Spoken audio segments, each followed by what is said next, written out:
పూరా local. Welcome to పూరా local. పాకిస్తాన్లోని ఓ జైలు నుండి 200 మంది ఖైదీలు తప్పించుకున్నారు. కరాచీలోని మాలిర్ జైల్లో ఈ నెల 2వ తేదీ అర్ధరాత్రి తర్వాత తీవ్ర ఘర్షణ తలెత్తింది. అదే సమయంలో కరుడు కట్టిన నేరస్తులు జైలు నుండి పెద్ద సంఖ్యలో తప్పించుకున్నారు. ఖైదీలు భద్రతా సిబ్బందితో తీవ్రంగా ఘర్షణ పడి జైలు ప్రధాన ద్వారాలను పగలగొట్టి పారిపోయినట్లు అధికారులు వెల్లడించారు. ఈ ఘటనతో కరాచీ వ్యాప్తంగా భయాందోళనలు, ఉద్రిక్త పరిస్థితులు నెలకొన్నాయి. దాదాపు 200 మంది ఖైదీలు జైలు నుండి తప్పించుకున్నట్లు తెలుస్తోంది.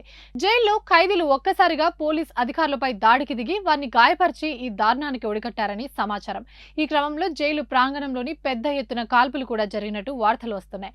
ఖైదీల దాడిలో తీవ్రంగా గాయపడిన ఒక పోలీస్ అధికారి పరిస్థితి విషమంగా ఉందని అధికార వర్గాలు తెలిపాయి. అయితే ఘటన జరిగిన వెంటనే అప్రమత్తమైన భద్రతా బలగాలు తప్పించుకున్న ఖైదీల కోసం ముమ్మర గాలింపు చర్యలు చేపట్టాయి. ఇప్పటి వరకు సుమారు 20 మంది ఖైదీలను తిరిగి అదుపులోకి తీసుకున్న పోలీసులు మిగిలిన వారి కోసం వేట సాగుతోందని తెలిపారు. జైలు మొత్తాన్ని సీల్ చేశాం. ఈ ఘటనలో కొంతమంది ఖైదీలు, పోలీసులు గాయపడ్డారు. పరిస్థితిని అదుపులోకి తెచ్చేందుకు అన్ని చర్యలు తీసుకుంటున్నామని డీఐజీ హసీన్ తెలిపారు. పాకిస్తాన్ రేంజర్లు, పోలీసులు, ఎఫ్సీ సిబ్బంది పెద్ద ఎత్తున జైలు వద్దకు చేరుకుని పరిస్థితిని చక్కదిద్దేందుకు ప్రయత్నిస్తున్నారు. భద్రతా కారణాల దృష్ట్యా జైలు సమీపంలో ఉన్న జాతీయ రహదారిని రెండు వైపులా తాత్కాలికంగా మూసేశారు.